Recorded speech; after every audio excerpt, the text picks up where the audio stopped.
Hai, lewat video ini saya akan menjelaskan dan mendemonstrasikan bagaimana caranya mengerjakan beberapa soal yang sering keluar kalau kita membahas konsep turunan. Nah, mari kita akan lihat beberapa soal, saya akan tunjukkan langsung ke contoh soalnya dan bagaimana pembahasannya. Kita lihat sama-sama ya. Di sini kita sudah memiliki soal yang pertama, yaitu di sini dikatakan tentukan gradien garis singgung dan persamaan garis singgung dari kurva bla bla bla yang disebutkan di sini pada titik beraksis x sama dengan 3. Nah, kalau kita mau mencari persamaan garis singgung, pertama-tama di sini saya sudah catatkan dulu informasi pentingnya ya, yang di sebelah sini, yaitu persamaan garis singgung itu pada dasarnya adalah garis-garis juga. Jadi, untuk menentukan persamaan garis singgungnya, kita menggunakan rumus untuk menentukan persamaan garis, yaitu Y min Y1 sama dengan MS dikali X min X1. Nah, jadi kita membutuhkan satu buah titik, yaitu TS X1, Y1. Kenapa saya sebut TS? Karena nantinya TS ini adalah titik singgungnya, yaitu titik di mana dia menyinggung si kurvanya. Nah, sementara di sini kita membutuhkan gradien juga tentu saja, gradien garis singgungnya, tetapi di sini saya kasih indeks bahwa dia itu adalah MS, karena dia merupakan gradien garis singgung. Nah, mari kita coba bagaimana cara pengerjakannya. Pertama-tama, karena ini persamaannya berupa bentuk seperti ini, sebaiknya kita kalikan dulu, kita sederhanakan dulu. Berarti pakai cara capit kepiting. Maka dia akan menjadi ekspansinya, hasil ekspansinya adalah x kuadrat, dia akan x plus 7 berarti x kali 7 berarti jadi 7x min 2x min 14. Kita sederhanakan dulu, berarti x kuadrat, yang ininya ditambah 5x, minus 14. Oke, nah setelah kita memperoleh persamaannya disederhanakan menjadi seperti ini, selanjutnya kita menentukan dulu garis singgungnya. Nah, kita ingat kembali dan kita pahami dulu bahwa gradien garis singgung itu pada suatu kurva, pada suatu fungsi tertentu, itu dia akan sama dengan turunan pertamanya. Berarti jadi f aksen x. Maka dari itu, dari fungsi yang ini, yang sudah kita sederhanakan ini, kita akan turunkan satu kali, sehingga nanti menjadi 2x plus 5. Oke, untuk prosedur turunannya di sini saya akan langsung saja, tidak dibahas, tetapi kalian harus tahu dulu kurang lebihnya basic untuk prosedur turunannya. Mungkin itu dibahas di video yang lainnya. Oke, saya lanjutkan. Setelah kita mengetahui gradien garis singgung sama dengan 2x plus 5, maka kita membutuhkan kasus khusus. Nah, di sini, di soal ini dikatakan yang mau dicari garis singgungnya itu adalah pada titik berapsis 3. Ingat kembali bahwa apsis sama dengan 3 itu artinya adalah x-nya sama dengan 3. Maka kita mencari dahulu ketika x-nya sama dengan 3, saya tuliskan di sini, maka gradien garis singgung MS ini itu akan sama dengan berapa? Berarti kita tinggal substitusi saja, x-nya diganti menjadi 3. Berarti jadi 2 dikali 3 plus 5. Sehingga dia akan menjadi 6 plus 5 itu berarti 11. Jadi kita punya spesifik gradien garis singgung pada x sama dengan 3 itu nilainya adalah 11 gitu ya. Nanti kita akan gunakan ini, saya tandai dulu. MS sama dengan 11. Oke, lanjutannya. Setelah kita mencari gradien pada apsis 3 tersebut, kita masih membutuhkan titik singgungnya, satu titik yang dilewati oleh persamaan garis singgung tersebut. Maka kita tuliskan kembali x sama dengan 3, lalu kita mencari nilai y-nya supaya menjadi titik. Sepasang x, y. Berarti ketika x sama dengan 3, y-nya akan menjadi f dari x-nya itu 3, f3.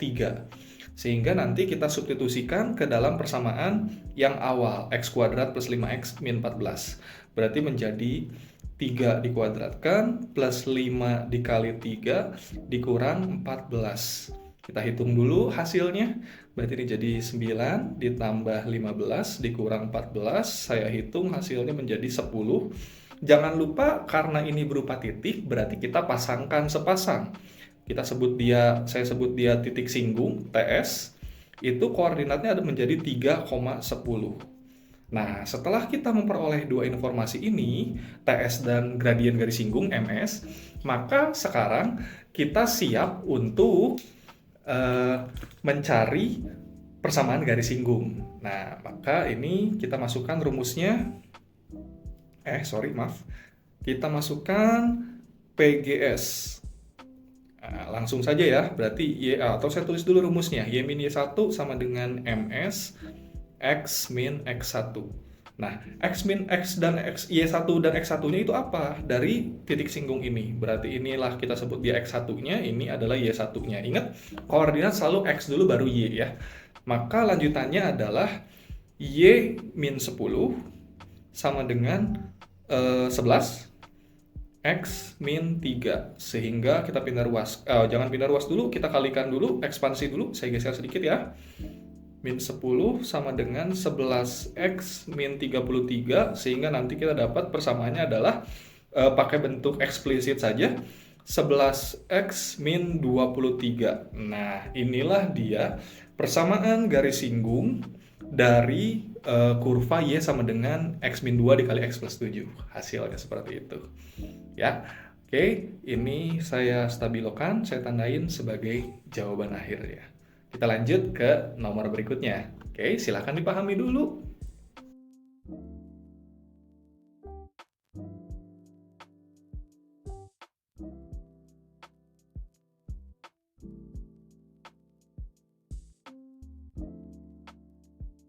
Sekarang di layar kita sudah ditampilkan soal berikutnya nomor 2. Kita baca dulu soalnya. Di sini ditanyakan adalah kita akan menentukan gradien garis normal dan persamaan garis normal dari suatu kurva yang disediakan Y sama dengan akar X pada titik 9,3. Nah, ini mirip seperti soal yang tadi nomor pertama, tetapi bedanya adalah kalau tadi kita ditanya gradien garis singgung dan persamaan garis singgung, ini adalah ditanyanya per gradien garis normal dan persamaan garis normal. Ingat, garis singgung dan garis normal itu adalah dua hal yang berbeda. Nanti penjelasannya saya jelaskan sedikit ya. Ini saya sudah tampilkan. Oke. Pertama-tama kita ingatkan dulu bahwa tetap saja seperti yang tadi, persamaan garis normal itu adalah garis-garis juga. Jadi tetap nanti menentukannya kita menggunakan rumus mencari persamaan garis, yaitu Y min Y1 sama dengan MN X min X1. Bedanya adalah karena tadi gradien garis singgung kita pakainya MS. Kalau sekarang kita mencari garis normal, saya pakainya MN sebut istilahnya ya, gradien dari garis normal. Nanti tentu saja kita butuh mencari MN-nya dulu dan mencari TS X1, Y1. Nah, sebenarnya di sini garis normal pada titik 9,3. Nah, saya pakainya TS aja nggak apa-apa, titik singgung. Karena pada dasarnya nanti titik singgung dan titik normalnya itu akan sama gitu ya. Oke, kita lanjutkan dulu. Maka di sini kalau kita mau mengerjakan ini, sebaiknya pertama-tama kita ubah dulu persamaannya, supaya nanti lebih mudah diturunkan. Berarti jadi X pangkat 1/2 ya, kita tulis seperti itu. Lalu berikutnya, kita seperti tadi mencari adalah MS-nya dulu, gradien garis singgung dulu. Hanya bisa MS-nya dulu. Kenapa? Karena yang namanya turunan pertama itu maknanya adalah gradien garis singgung, bukan garis normal. Maka kita tetap harus mencarinya gradien garis singgungnya dahulu. Kita coba, berarti di sini MS-nya adalah Y aksen, turunan pertama dari Y, maka ini menjadi setengahnya ke depan, X pangkat negatif setengah ya, pangkatnya dikurangin 1. Oke, kalau mau saya rapihkan, ini menjadi 1 per X pangkat setengahnya jadi 1 per akar X ya di bawah. Oke, lalu kita satukan berarti 1/2 akar X. Nah, ini adalah persamaan gradien garis singgungnya. Nah, tapi tentu saja garis normalnya itu tadi kita sudah lihat di sini adalah pada titik 9,3. Berarti ini adalah X1-nya, ini adalah Y1-nya. Y1 ya. Berarti kita mau mencari garis normal yang spesifik pada saat X-nya sama dengan 9. Nah, kita masukkan dulu X-nya sama dengan 9. Maka kita masukkan gradien garis singgungnya. Ini jadi berapa nilai yang aslinya? 1/9. 2 akar 9. Sehingga hasilnya adalah 1/2 kali 3, atau dengan kata lain 1/6 ya. Oke, baik. Nah, jadi kita dapat gradien yang spesifiknya di titik 9,3 untuk garis singgung adalah MS sama dengan 1/6. Tetapi sekali lagi, MS itu bukan garis normal, gradien garis normal. Maka kita harus mencari garis normalnya. Maka kita tuliskan mencari MN itu sama dengan negatif 1/MS, gradien garis singgung. Mengapa? Dari mana dapat ini? Oke, kita dapat ini dari pemahaman bahwa, ini saya sudah tempatkan di sini dari awal, garis singgung ini, misalnya ya, ada garis singgung, ini begini bentuknya, di suatu titik. Nah, ini titik yang si TS tadi itu, titik singgungnya ya, di titik 9,3. Nah, itu misal saja, contoh saja gitu ya, garis singgungnya arahnya seperti itu. Nah, kalau misalnya GS ini adalah garis singgungnya, maka nanti garis normalnya itu adalah yang biru ini. Nah, dia selalu sifatnya adalah tegak lurus terhadap si garis singgungnya, siku-siku begitu ya. Nah, karena sifat tegak lurus inilah, maka kita dapat persamaan MN sama dengan negatif 1/MS gitu ya. Oke, sehingga kita bisa langsung peroleh MN-nya itu adalah negatif dari 1/1/6. Seperti itu.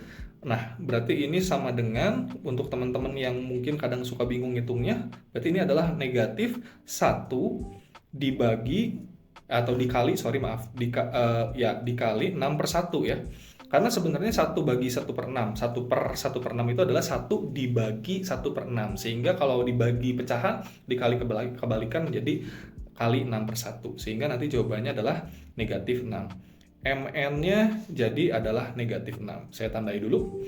Oke. Nah, sekarang kita sudah punya gradien garis normalnya, lalu kita sudah punya satu titik 9,3-nya. Berarti kita sudah siap mencari persamaan garis normalnya. Oke, kita langsung saja PGN titik 2. Kita masukkan Y min Y1 sama dengan MN X min X1. Seperti itu.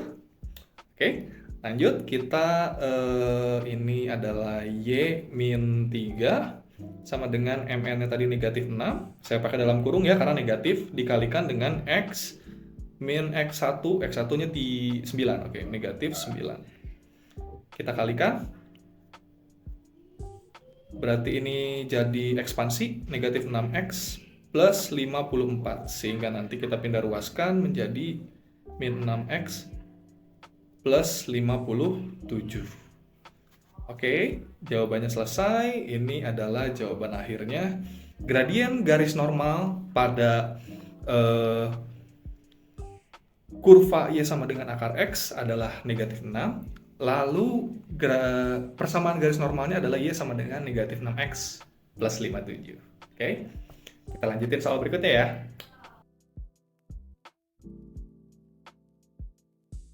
Oke, kita lanjut sekarang di tampilan sini sudah ada soal berikutnya, yaitu nomor 3. Kita baca dulu kembali soalnya ya.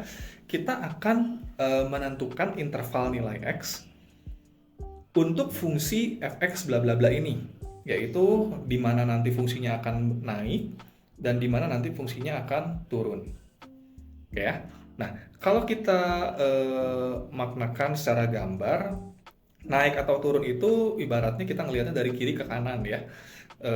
Berarti kalau seperti ini fungsinya, ini berarti dia dari kiri ke kanannya naik. Tetapi kalau seperti ini, contohnya gitu ya, berarti ini dari kiri ke kanan itu dia turun. Yang ini naik, yang ini dia turun ya. Ngelihatnya selalu dari kiri ke kanan. Nah, itu gambarannya saja fungsi naik, fungsi turun. Nah, di sini saya sudah siapkan catatan juga bahwa sebenarnya intinya kalau kita mau memeriksa dia naik, kapan dia fungsi itu naik atau turun, kita memeriksanya adalah turunan pertamanya. Yang nanti tentunya adalah kalau positif di sini adalah fungsi naik, nilai turunan pertamanya. Kalau negatif dia adalah fungsi turun. Nah, berarti yang kita perlu cek adalah batas di mana titik antara dia yang memisahkan antara dia positif dan dia negatif. Berarti ketika fx-nya, f(x) dan x-nya sama dengan 0. Maka pertama-tama yang akan kita lakukan adalah kita cek dulu. Cek kapan nilai f aksen x-nya itu sama dengan 0, karena dia akan menjadi pembatas di antara positif dan negatif. Nah, berarti kita turunkan dulu fungsinya. Ini jadi negatif 3x kuadrat min 2x plus 1 sama dengan 0. Oke, berarti kita mau mencari nilai x yang memenuhi persamaan ini. Ini persamaan kuadrat. Biasanya kalau saya dikali negatif 1 dulu supaya nilai koefisien x kuadratnya itu positif. Itu jadi 3x kuadrat plus 2x min 1 sama dengan 0. Maka karena ini nilai A-nya bukan 1, kita langsung pakai prosedur dulu. 1/3, 3x, 3x, begitu ya. Sama dengan 0. Lalu kita mencari menentukan dulu nilai A kali C-nya itu adalah negatif 3. Ini kotretan ya. Dan ini nilai B-nya adalah 2. Sekali lagi, ini adalah nilai A kali C dari persamaan kuadratnya, ini adalah nilai B-nya ya. Nah, maka kita mencari nilai kapan dia akan dua buah nilai yang kalau dikalikan menjadi negatif 3, tetapi kalau ditambahkan menjadi 2. Maka jawabannya adalah tentu saja dia adalah negatif 1 dan negatif 2 ya. Dikalikan, negatif 1, sorry. Ini berarti adalah 3 dikalikan negatif 1. Oke ya, iklan dulu tadi ada orang lewat. Oke, 3 dikalikan negatif 1, kita cek dulu, dikalikan jadi negatif 3, ditambahkan jadi 2 ya. Oke, nah sekarang berarti ini kita masukkan, kalau udah gini berarti ini jadi plus 3, ininya adalah min 1 ya. Oke, sekarang kita sederhanakan dulu, kali sepertiganya dikalikan dulu ke salah satu, saya kalikan ke yang ini. Ingat capit kepiting dengan 3x plus 3, maka menjadi x plus 1 ya. Oke, yang ini 3x min 1 kita biarkan. Maka nanti x plus 1-nya sama dengan 0, atau 3x min 1-nya yang sama dengan 0. Sehingga nanti menjadi x-nya sama dengan negatif 1, dan ini x-nya sama dengan 1/3. Oke, nah disinilah nilai pembatas antara nanti dia akan bernilai positif atau negatif. Nah, tentu saja berarti kita harus mengecek garis bilangan dari si f aksen x-nya. Saya selalu tuliskan dulu ya, bahwa garis bilangan ini itu adalah garis bilangannya milik si f aksen x. Gitu ya. Maka kita gambarkan garis bilangannya. Ini adalah tentu saja nilai x-nya. Yang pertama ada negatif 1 sama 1/3. Yang lebih kecil di kiri ya. Berarti negatif 1 duluan, 1/3-nya di sini. Oke. Nah, kita akan menentukan kapan dia bernilai plus dan kapan dia bernilai negatif. Kalau cara manual, kita harus melakukan uji nilai. Tetapi karena ini kita tahu bahwa dia persamaan kuadrat, kita lihat yang awal sini ya. Ini persamaan kuadrat. Dan nilai A-nya itu adalah negatif. A-nya sama dengan 3. Sama dengan negatif 3, itu bernilai negatif, A lebih kecil dari 0, maka nanti bentuknya itu akan kalau negatif dia adalah min plus min. Sementara kalau dia lebih besar dari 0, dia adalah plus min plus. Ini catatan saja ya, keterangan saja. Nah, berarti kita pakainya adalah yang ini ya, yang min plus min ya. Maka kita bisa tuliskan di sini adalah minus, di sini adalah plus, di sini ada min. Berdasarkan makna dari yang fungsi naik turun ini f aksen, maka kita bisa terjemahkan ketika dia negatif, yang ini ya, berdasarkan yang ini ya. Oke. Nah, maka ketika dia negatif, fungsinya akan sedang turun. Ketika dia positif, fungsinya akan sedang naik. Ketika fungsinya negatif, dia akan sedang turun. Sehingga kita bisa simpulkan kapan fungsi itu naik, kapan fungsi itu turun. Kita berikan kesimpulan ya. Jadi, fungsi akan bernilai turun dulu, naik dulu. Mau turun dulu boleh. Fungsi turun pada ketika interval x-nya itu lebih kecil dari negatif 1, karena di sebelah kirinya negatif 1 ya, yang ini ya. Sebelah kirinya negatif 1, maka lebih kecil. Dan yang ini, dia sebelah kanannya 1/3, berarti lebih besar. Berarti atau x-nya lebih besar dari 1/3. Kita pakainya atau ya, bukan dan ya. Oke. Lalu selanjutnya, kita akan memeriksa untuk yang naiknya, fungsi naik, oke? Fungsi naik itu adalah berarti yang plus itu adalah negatif 1 lebih kecil dari X, lebih kecil dari 1/3. Karena dia di antara negatif 1 dan 1/3 ya, jadi kita langsung bikin batas-batasnya. Negatif 1 harus lebih kecil dari X, lebih kiri karena negatif 1-nya. Lalu 1/3-nya, dia ada di sebelah kirinya 1/3, berarti lebih kecil dari 1/3. Oke, berarti inilah jawaban akhirnya untuk soal ini. Silahkan dilihat kembali.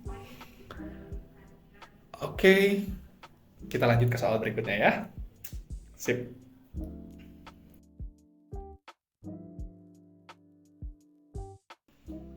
Ya, kita sekarang sudah ada di soal keempat. Nomor 4 ini di sini ada soal kita akan menentukan titik stasioner dan jenisnya dari si fungsi fx sama dengan bla bla bla ini. Nah, kita lihat dulu ya di catatan yang sini. Ini masih sama seperti yang tadi, f aksen x. Tadi ada catatan dia adalah kalau positif fungsinya lagi naik, kalau negatif fungsinya lagi turun, tapi kalau sama dengan 0 berarti dia itu adalah titik stasioner. Nah, maknanya titik stasioner itu adalah titik perubahan di mana yang tadinya dia, misal contohnya dia awalnya naik, di sini titik stasioner dia balik arah jadi turun. Yang awalnya naik jadi turun. Begitupun sebaliknya, bisa jadi dia yang awalnya lagi turun, gitu, tiba-tiba dia naik ke atas setelah dia ketemu titik ini, gitu ya. Itu adalah titik stasioner. Atau yang ketiga bisa jadi juga ketika dia turun, misalnya gitu, ini ada titik stasioner, dia turun lagi, tetapi dia berubah arah kecekungan. Yang tadinya cekung ke atas menjadi cekung ke bawah. Nah, ini contohnya saja ya. Bisa juga nanti naik lalu naik lagi. Itu jadi titik belok. Nah, yang ini titik stasioner. Yang ini disebut titik balik maksimum. Titik balik maksimum. Sambil mengingat lagi konsepnya. Yang ini disebut titik balik minimum. Ini saya geser dulu sedikit ya. Oke. Yang ini disebut titik balik minimum. Karena dia ada di bawah ya posisinya ya, titik balik minimum. Sama yang ini adalah titik belok. Karena dia berbelok atau dengan kata lain berubah arah kecekungan. Oke. Nah, maka yang kita lakukan untuk menentukan titik stasioner masih mirip seperti yang tadi ya. Yang akan kita lakukan adalah kita akan mengecek nilai dari f aksen x-nya. Cek f aksen x-nya harus sama dengan 0 supaya dia jadi titik stasioner. Oke ya. Nah, maka ini kita turunkan dulu jadi 3x kuadrat min 12x sama dengan 0. Oke ya. Nah, kita faktorkan dulu, berarti ini sama-sama ada x-nya ya, karena dia dua suku saja, x-nya kita keluarkan, ini jadi 3x min 12 sama dengan 0, maka kemungkinannya adalah x-nya bisa sama dengan 0, atau 3x min 12-nya sama dengan 0. Berarti ini menjadi x-nya sama dengan 4. Oke ya. Nah, karena kita berarti di titik x sama dengan 0 dan x sama dengan 4 inilah dia yang akan terletak posisi si titik stasioner tersebut gitu ya. Nah, karena kita mau mencari di titik stasioner berarti kita bisa cari dulu pasangannya ya, karena titik itu sepasang x, y. Maka ketika x-nya sama dengan 0 kita cari nilai y-nya, maka tanda panah ini ya. Oke. Y-nya itu akan sama dengan f0. Hati-hati. Di sini saya sengaja menuliskan f0 ya, bukan f aksen. Kalau f aksen itu yang 3x min 12x, tetapi kalau yang f0 itu pakainya yang fx. Ya, ingat jangan lupa ya. Oke, kita lanjutkan. Maka f0-nya itu adalah 0 pangkat 3 dikurangin 6 dikali 0 dikuadratkan. Sehingga jadi 0. Jangan lupa disimpulkan dulu. Saya sebut ini TS1, titik stasioner 1, itu koordinatnya adalah 0,0. Kita dapat 1 ya. Tapi karena ada dua titik, berarti kita siap mencari satu lagi ketika X-nya sama dengan 4 gitu ya. Oke. Y-nya akan sama dengan F4. Saya ambil dari yang atas lagi, maka dia akan menjadi ininya adalah 4 pangkat 3 dikurang 6 dikali 4 dikuadratkan. Kita hitung dulu ya. Maka ini menjadi 64 dikurang 6 dikali 16, 64 dikurangin 48, 6 dikali 16, berarti ini jadi 96 ya. Oke, maka hasilnya adalah negatif 32. Oke, sip ya.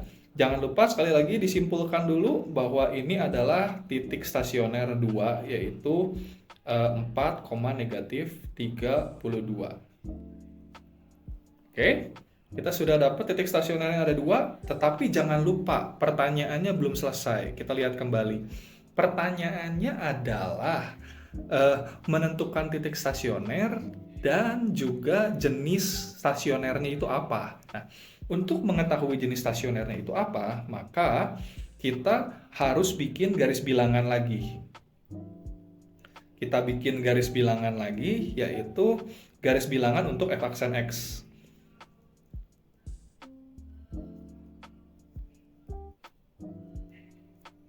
Oke?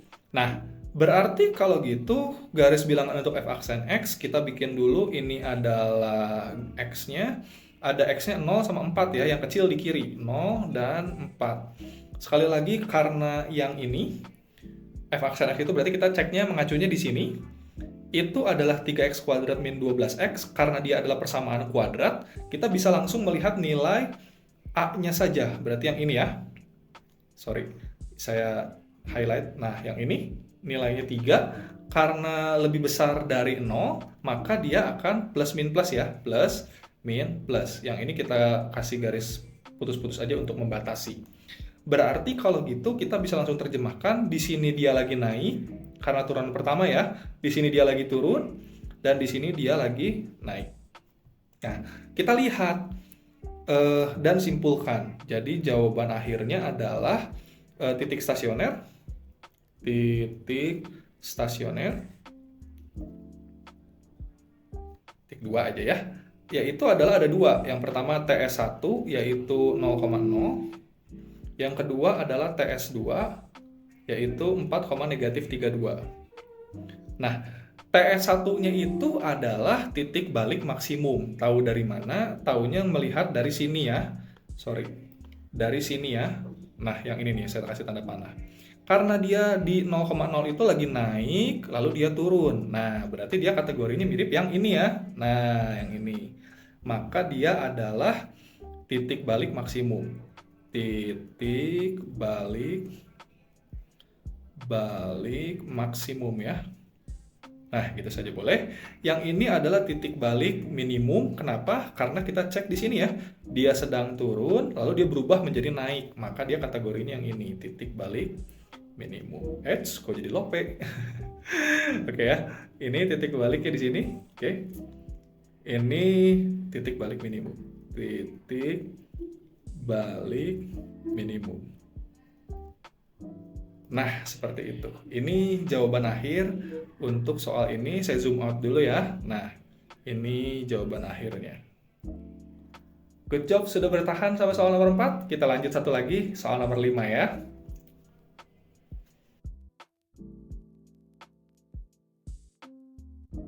Oke, kita sudah ada di soal nomor 5, seperti yang ditampilkan ini. Oke, kita akan menentukan titik belok kurvanya, jika ada, dari fungsi fx sama dengan bla bla bla ini. Berarti pertama-tama kita lihat dulu ya, ini saya sudah siapkan catatannya ya. Kita kalau mau memeriksa titik belok itu adalah kita memeriksa f aksen-aksen atau f double aksen sama aja, yang maknanya itu adalah turunan kedua dari fungsi f tersebut. Nah, nanti ini tuh sebetulnya dia kalau diringkas ini tuh berbicara tentang arah kecekungan kurva. Arah kecekungan. Nah, mirip seperti turunan pertama, analisis turunan pertama, dia dipisahkan menjadi yang positif, yang nol, dan yang negatif. Dimana kalau positif, itu dia akan kurvanya itu sedang cekung ke atas. Kalau nol itu adalah titik belok, Kalau negatif itu sedang cekung ke bawah. Nah, maknanya gimana sih cekung ke atas, cekung ke bawah? Contoh begini ya. Nah, misalnya ini saya punya suatu kurva bentuknya begini. Kalau dilihat dari kiri ke kanan, ini dia sedang naik. Tetapi arah kecekungannya ke sini ya. Cekungnya ke sini.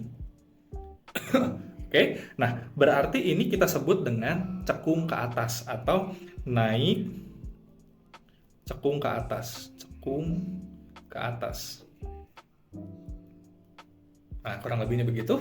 Lalu kalau seandainya saya misalnya punya seperti ini kurvanya, anggaplah begitu ya. Nah, ini berarti dia dari kiri ke kanan sedang turun ya. Tetapi arah kecekungannya adalah di sini. Tuh, kecekungannya cekung ke arah sana. Berarti dia sedang turun cekung ke bawah. Nah, jadi naik turunnya juga berpengaruh untuk bentuknya ya. Turun, ini pakai koma aja boleh, cekung ke bawah. Cekung ke bawah. Nah, seperti itulah ya, kurang lebihnya ya. Oke, sekarang mari itu gambarannya tentang penjelasan arah kecekungan kurva ya.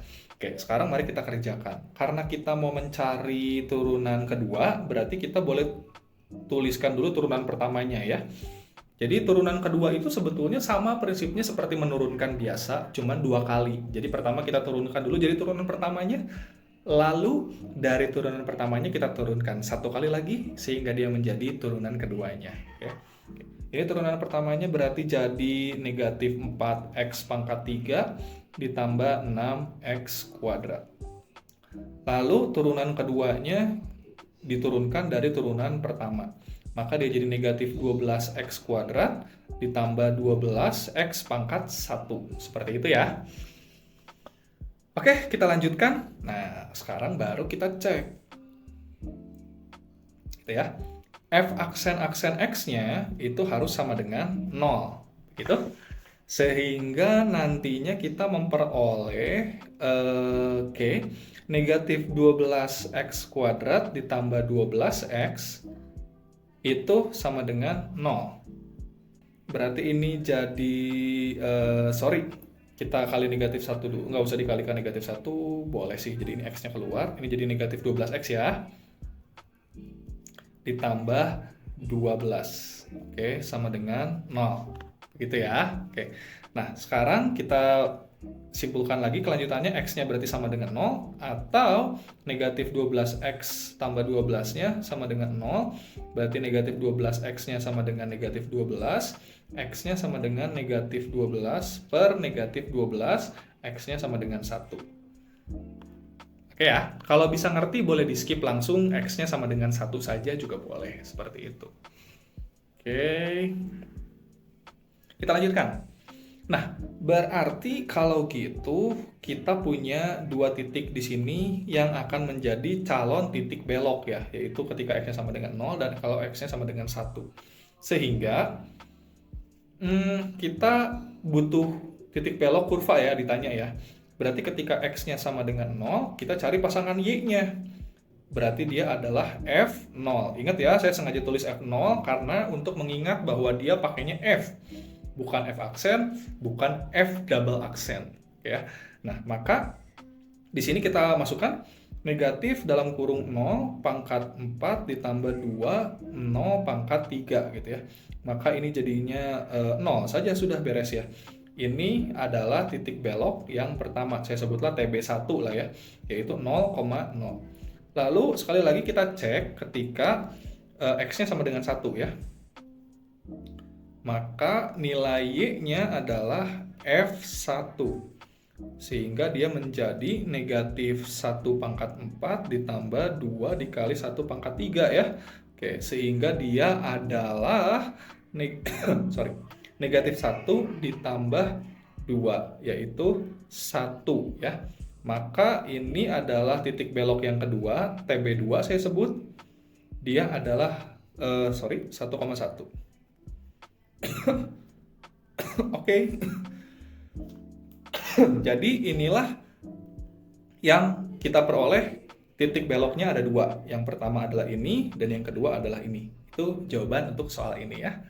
Sip, sekian dulu untuk video yang kali ini. Ini adalah turunan di bagian persamaan garis singgung, kapan dia fungsi naik, kapan fungsi turun. Tadi sebelumnya ada fungsi normal juga, sama terakhir ada titik belok. Oke, good job sudah mengikuti sampai sejauh ini. Mudah-mudahan bermanfaat. Sampai di video berikutnya. Bye-bye.